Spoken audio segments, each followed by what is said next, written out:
चुनाव होते हैं, सरकारें आती हैं जाती हैं, लेकिन वोट देने वाली जनता को तो काम चाहिए जिसके लिए जनता वोट करती है। आज यूपी में बीजेपी की सरकार है जिसके मुखिया योगी हैं।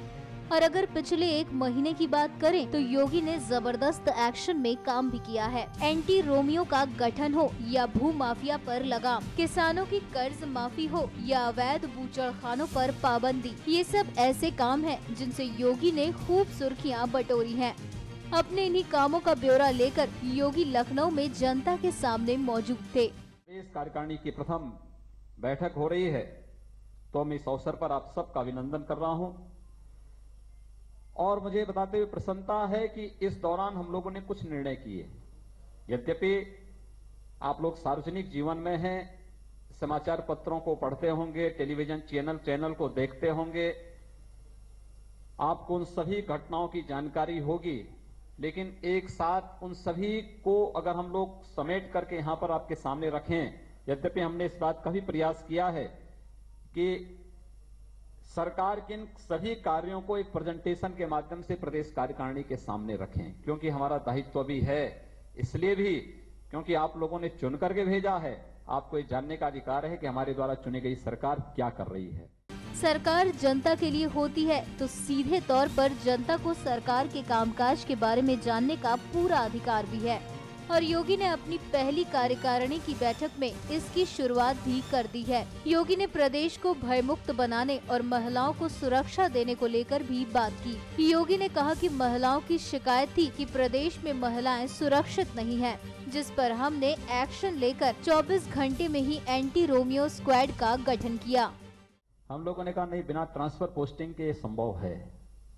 और हम लोगों ने इसी समय हमने कहा 24 घंटे के अंदर हम चाहते हैं कि प्रदेश के अंदर एंटी रोमियो स्क्वाड गठित हो जाए और वह कार्य करना प्रारंभ कर दे। और सज्जनों, आपने देखा होगा 24 घंटे के अंदर सारे कार्यक्रम प्रारंभ हुए। हम लोगों ने चुनाव के दौरान अपने लोक कल्याण संकल्प पत्र में इस बात का उल्लेख किया था और चुनाव के दौरान प्रदेश के अंदर विभिन्न क्षेत्रों में जाने का अवसर मिला था। तो मुझे अक्सर इस बात के लिए, अगर कहीं किसी कार्यकर्ता के घर में हमें जाने का अवसर मिलता था, कहीं हम लोग जाते थे, तो एक शिकायत मिलती थी परिवार की, महिलाओं के द्वारा, बेटियों के द्वारा एक बात की शिकायत की जाती थी कि हम लोग स्कूल जाते हैं, सौदे और मनचले हम लोगों को छेड़ते हैं, परेशान करते हैं। माताएं इस बात के लिए चिंतित होती थीं कि कैसे बालिकाएं सुरक्षित हो पाएंगे। और सज्जनों, हम लोगों ने इस बात को पहले ही दिन इस बात को लागू किया कि एंटी रोमियो स्क्वाड पूरे प्रदेश के अंदर कार्य प्रारंभ करे। बहुत सारे लोगों ने विरोध किया, होता है, कोई भी अच्छे कार्य का विरोध होगा, उसके दोनों पक्ष होंगे, लेकिन व्यापक पैमाने पर हम लोगों को माताओं और बहनों की ओर से समर्थन मिला। उनके एसएमएस आए, उनके मेल आए, उनके पत्र आए, उनके टेलीफोन आए, समाचार पत्रों में उन्होंने खुल करके इसके पक्ष में कहा कि अब हम भी सुरक्षित रह सकते हैं, उत्तर प्रदेश अब अराजक प्रदेश नहीं रह पाएगा। और सज्जनों, वह एक व्यापक स्तर पर चलाया गया एक अभियान है जो आज भी पूरी तरह प्रभावी है। योगी ने अखिलेश सरकार पर निशाना साधते हुए कहा कि एनजीटी और कोर्ट ने पिछली सरकार से अवैध बूचड़खानों को बंद करने के आदेश दिए थे, लेकिन पिछली सरकार ने अनदेखी करके बूचड़खानों पर कोई कार्रवाई नहीं की। योगी ने आरोप लगाया कि अगर कोई अफसर जाता भी था तो उसे डरा कर भगा दिया जाता था, लेकिन बीजेपी सरकार ने आते ही अवैध बूचड़खानों पर नकेल लगा दी है। मैं आश्चर्य करता हूं कि उत्तर प्रदेश के अंदर एनजीटी ने 2014 में प्रदेश के अंदर अवैध बूचड़खानों को बंद करने का आदेश दिया था, उसकी समीक्षा करने के लिए कहा।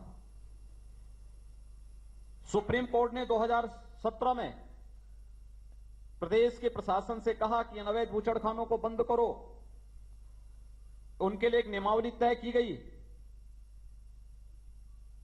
बंद नहीं हो पाए। आदेश जारी होते थे, अगर कहीं कोई पुलिस का अधिकारी जाता था तो उसके साथ छुरेबाजी होती थी, उसको मार करके भगा दिया जाता था। जब हम लोगों ने अधिकारियों से इस बारे में पूछा कि ये सब क्या है, उन्होंने कहा साहब जो है जाएंगे तो लोग छोरा मारेंगे। फिर हमने कहा सत्ता बदल चुकी, अब कोई छोरा नहीं मारेगा, सबके छोरे चाकू सब गायब हो चुके होंगे।